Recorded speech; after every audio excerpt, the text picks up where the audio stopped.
Ahorita antes de entrar aquí, mi esposa me dice, tú sabes que me llama, tú sabes que los años pasados, siempre en esta fecha nos han dicho esto, nos han dicho lo otro, algunas cosas negativas, ¿verdad? De los impuestos, ¿verdad? Okay. De las, ¿cómo se llama?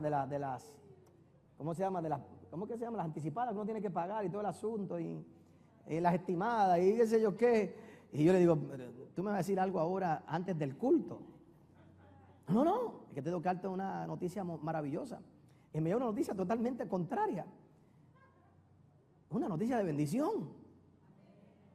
Regocíjate, oh estéril, la que no daba luz. Regocíjate, oh estéril, la que no daba luz. Yo lo que quiero es que tú entiendas primero, antes de seguir en el día de hoy, cuando tú entiendes la revelación de quién es Cristo, lo próximo que debe haber es regocijo. Yo no sé por qué a la gente le gusta sufrir tanto en la iglesia. La gente piensa que ser espiritual es tener sufrimiento. Y óigame bien, yo creo que tenemos que de vez en cuando pasar por problemas. Y todos tenemos una cruz que llevar, que no es tu suegra. Pero todos tenemos una cruz que llevar. Todos tenemos una cruz con la que tenemos que batallar toda la vida. Todos vamos a tener problemas y dificultades. Y definitivamente una de las disciplinas de un cristiano, de un creyente, es no permitir que las pruebas y los problemas le amarguen. Pero la revelación de Cristo debe ser de gozo, de alegría. ¿Por qué? Porque ahora veo lo que hay en el cielo. Veo que se puede hacer en la tierra. Hay posibilidades de que las cosas cambien. Hay posibilidades de que todo se transforme. Y cuando veo el sufrimiento de Cristo y me doy cuenta de lo que Él hizo por mí en la cruz del Calvario, por un momento me entristece, porque Dios mío, fuiste tú allí por mí. Yo era quien me merecía estar allí. Pero después de eso tengo que cambiar y decir, oh, gloria a Dios. Tengo que regocijarme porque algo grande, algo maravilloso viene para nuestras vidas. Algo grande viene para nosotros. Y Dios le dice al pueblo, regocíjate. Regocíjate. Pero mira la instrucción que Dios le da. Porque estas palabras que Dios le da son palabras para expandirse. Te vas a extender a la derecha, te vas a extender a la izquierda, vas a llegar a lugares donde nunca antes había llegado. Así que el pueblo tenía que comenzar a expandir su conciencia, a expandir su mente, a expandir su manera de pensar. No se podían quedar únicamente en una región. Pero me llama la atención esta expresión en particular. Dice en el verso 2, ensancha tu tienda. ¿Lo puedes poner ahí por favor otra vez en la pantalla? Isaías 54, perdón, el verso 2. Póngalo ahí en la pantalla, por favor, para verlo. Ensancha tu tienda. Eso no es lo que dice. Ensancha tu tienda. Ensancha el sitio de tu tienda. Tú no puedes tener una tienda más grande si el sitio no es más grande. El problema de mucha gente es que hay mucha gente que quiere expandir la tienda sin expandir el sitio. Hay un montón de gente en la iglesia que quiere prosperar expandiendo la tienda sin expandir el sitio. Tú no tienes derecho de expandir la tienda si no has expandido el sitio. Tú tienes que conquistar más terreno. Tú tienes que comenzar a ensanchar primero el espacio en el que tú vas a progresar y a prosperar. Nunca pienses que tendrás una cuenta de banco más grande de lo que tu mente puede aguantar.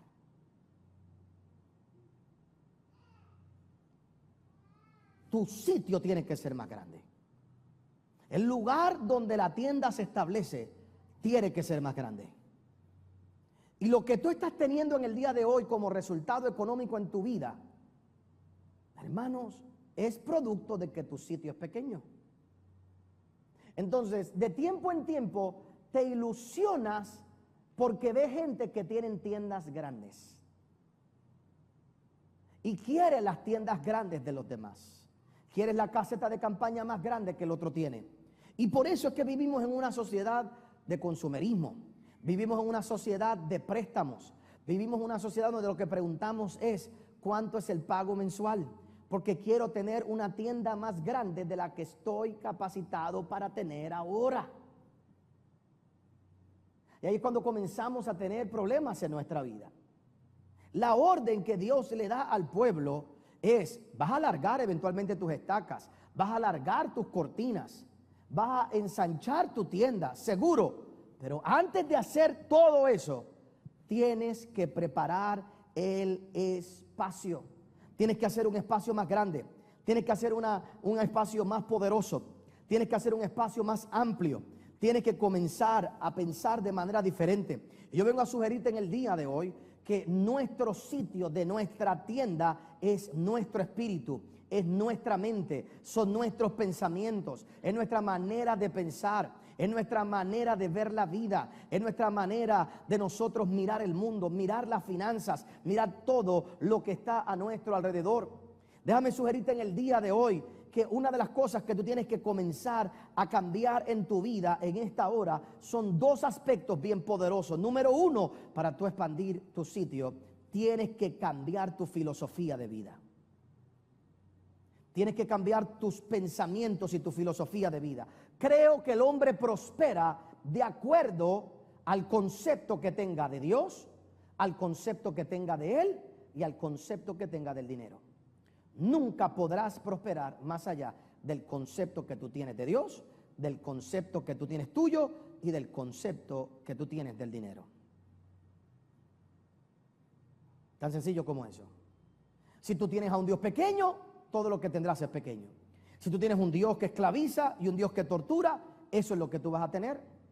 Si tú tienes un Dios y piensas en un Dios que castiga, que condena, si tú piensas en un Dios que no tiene misericordia, si piensas en un Dios que se goza en tu maldición, en tu pobreza, eso es lo que vas a vivir. ¿Cómo tú vas a vivir por encima del concepto que tú tienes de Dios? ¿No le pasó eso al hombre que Dios le entregó un talento? Dice la Biblia que le entregaron un talento y le enterró y lo perdió. ¿Y a quién le dieron el talento que este hombre había enterrado? Al que tenía más. Eso parece injusto en nuestra sociedad. Nuestra sociedad quiere repartir las cosas por igual. Dios le quitó a uno que le había dado un talento, se lo quitó y se lo dio a aquel que había multiplicado más, porque el que había multiplicado más tiene capacidad para aguantar más porque lo demostró. Fíjate que Dios no le dio 10 talentos, le dio 5, pero el hombre tenía mente de 10. Así que con los 5 lo multiplicó a 10. Al que le había dado 1 tenía mentalidad de 0 y lo enterró. ¿Y qué era lo que limitaba a aquel hombre? El concepto que tenía de su amo. Le dijo al Señor: conozco que eres hombre malo, que cosechas donde no siembras. Pero le dijo el Señor, pero ¿cómo tú vas a pensar eso de mí? Y si piensas así, nada más con pensar de esa manera que yo soy tan malo, le debiste, hasta bruto eres, porque le debiste haber dado. Si eso es lo que piensas de mí, que yo soy así de riguroso, le debiste haber dado tu talento a los banqueros para que cuando yo viniera, encontrara aunque sea intereses. ¿Qué limitó a ese hombre? No fue su potencial, no fue el talento, fue su concepto de aquel que se lo había dado. Y el concepto que tú tienes de Dios va a limitar lo que tú vas a poder obtener. Por eso es que tienes que ensanchar el sitio de tu tienda. Tú tienes que comenzar a buscar la palabra de Dios. ¿Cómo es Dios? ¿Cómo es Él? ¿Cómo Él piensa? ¿Cuál es el deseo de Dios para tu vida? Por eso debes comenzar a mirar el libro de Génesis y darte cuenta que Dios le dio a Adán todo lo que él necesitaba. Por eso debes comenzar a ver la vida de Abraham y ver cómo Dios lo bendijo, cómo Dios lo multiplicó y cómo Dios lo hizo producir en los lugares más desiertos. Tienes que ver la vida de Isaac y tienes que darte cuenta que Dios lo hizo prosperar en el tiempo de mayor recesión económica de aquella época. Tienes que meterte y ver a Jacob y ver cómo un hombre que comete un montón de errores y de pecados y de problemas, Dios lo prospera, Dios lo bendice, Dios lo multiplica. Tienes que ver a Moisés, tienes que ver al mismo Jesús, tienes que ver a Pedro con las barcas llenas, tienes que ver el milagro que el Señor siempre hizo, tienes que ver un apóstol Pablo que prosperaba donde quiera que iba, tienes que ver un apóstol Pablo que era un hombre que hacía también carpas, que tenía empresas,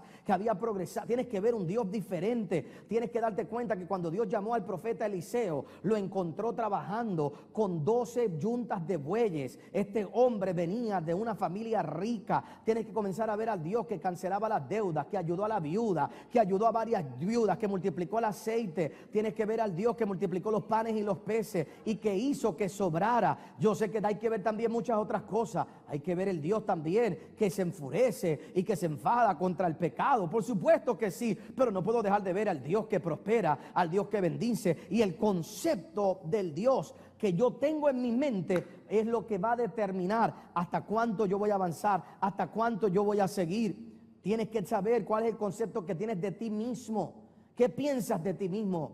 ¿Qué piensas? Si te lo mereces, si no te lo mereces, si tú crees que eres capaz, si no eres capaz. Tienes que comenzar a ampliar tu capacidad y tu mente y tu corazón para comenzar a administrar otras cosas. Tienes que comenzar a cambiar tu manera de mirarte, tienes que comenzar a cambiar tu manera de ver tu vida. Y tienes que comenzar a verte como una persona digna de lo que Dios quiere hacer contigo. Y tienes que verte como una persona trabajadora, luchadora. Y tienes que dejar de vivir por la condenación del mundo y por lo que el mundo te dice, lo que el mundo te habla. Tienes que cambiar tu concepto financiero, tu concepto del dinero. ¿Cómo tú vas a prosperar si tú piensas que el dinero es lo que causa más males en el mundo? ¿Cómo? ¿Cómo tú vas a prosperar en la vida? ¿Cómo tú vas a progresar en la vida si en tu mente el dinero es malo? ¿Cómo tú vas a prosperar en la vida si tú piensas que las riquezas te pueden destruir? O que te van a destruir. Si piensas de esta manera, siempre vas a tener temor en todo lo que haces. ¿Cómo tú puedes prosperar si tú piensas que para tú tener más, otro tiene que tener menos? Eso es de los pensamientos más políticamente usados para manipular las masas. Esa es la teoría de la economía Zero Sum Up. Una teoría económica. Queriendo decir que todos los recursos son limitados y que mientras uno más tiene, es porque otro tiene menos. Y eso no es cierto. Pastor, pero hay lugares que tienen menos. Tenemos que preguntarnos por qué. Con todo el respeto de mis amigos de Venezuela, en Puerto Rico no tenemos petróleo. No tenemos aquí petróleo, por lo menos no hemos descubierto petróleo. Venezuela es rica en recursos, pero su gente es pobre, o la mayoría es pobre.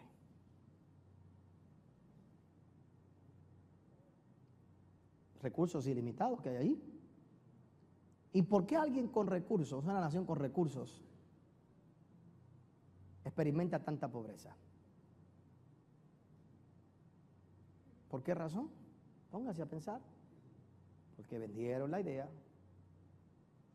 de que si uno tiene, el otro tiene menos, y compraron la idea por mucho tiempo, y ahora algunos tienen mucho y muchos tienen poco. Y te hacen sentir mal. Oiga bien, hermano, el hecho de que tú prosperes no quiere decir que Dios me tiene que quitar a mí para prosperarte a ti. En vez de pensar de esa manera, piensa de otra forma. Río revuelto, ganancia de pescadores. Si hay uno que está pescando, allí es que hay que tirar también la carnada.